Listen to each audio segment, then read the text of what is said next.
ESPN's Diana Rossini reports Saquon Barkley and the Giants remain at a stalemate with the deadline to reach a new deal approaching. That is Monday, July 17th. And she even floated the idea that he is up in the air for week one. Just for a reminder, any franchise tag player who doesn't sign and get offered a multi-year deal by that July 17th deadline either holds out and simply doesn't play, or what I find to be the more likely outcome is that they just play on the franchise tag.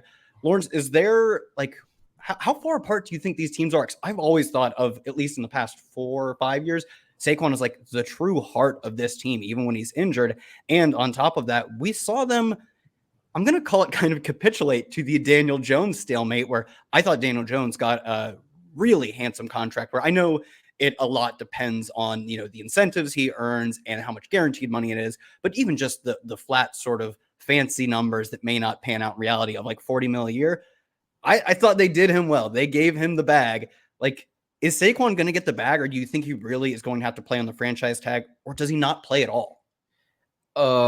I don't know whether he'll get the contract or not, but I don't think he'll hold out. I think he, I don't think that'll be the play for him. And not even to compare it to the Le'Veon Bell situation. That was years ago, and he still ended up getting close to 30 million guaranteed after sitting out a season. But I don't think that'll be the play. I think he probably grit his teeth and play on the franchise tag, just based on, whatever I know about him as the person and the player, whatnot.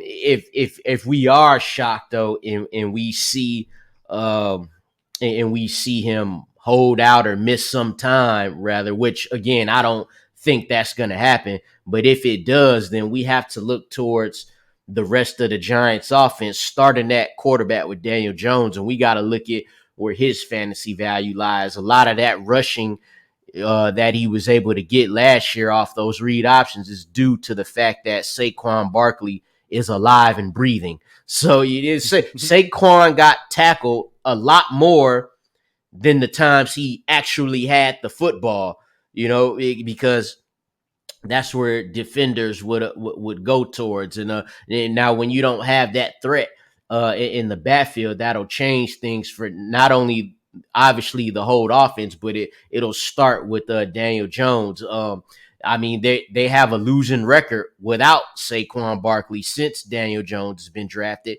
and they do much better when Saquon plays. So again, I think he'll play. I'm not going to change, if I'm going to draft him at the end of the first round, that's where I'm going to draft him. Like, I'm not going to change where I'm picking him in fantasy drafts. His stock shouldn't fall, even if he, misses a game or two, because that's all it'll take for the Giants to be like, all right, we got to do something. And their schedule, it ain't easy starting off those first 6 weeks. All it'll take is 2 games for him to be like, all right, it was a similar situation back with Emmitt Smith about 25 years ago. All it took was 2 games. Like, all right, let's get this guy signed and get him on the field. But I think it's still all systems go for Saquon. Yeah, I agree. I don't know if he gets the contract. I mean, the way the landscape for running backs is moving, he's 26 this year, I believe, with a injury history and a lot of tread on his tires. Still think he's really good, but that's just a bad position for a professional running back to be in.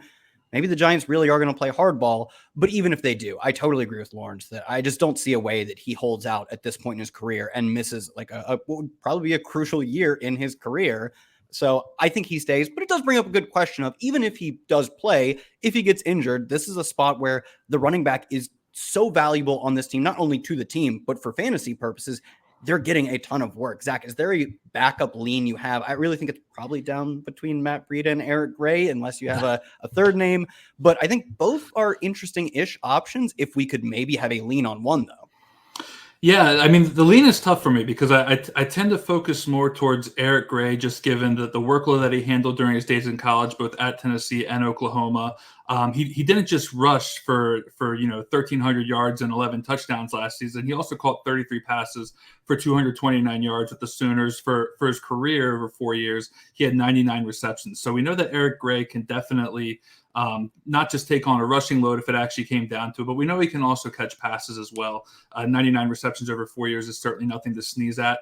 Matt Breida just kind of feels like the guy where if you're taking him, you're almost taking him like a nepotism pick with the Giants, I would say. He came over from the Bills. He's familiar with Brian Dable and that offense, which I think was part of the reason they signed last year.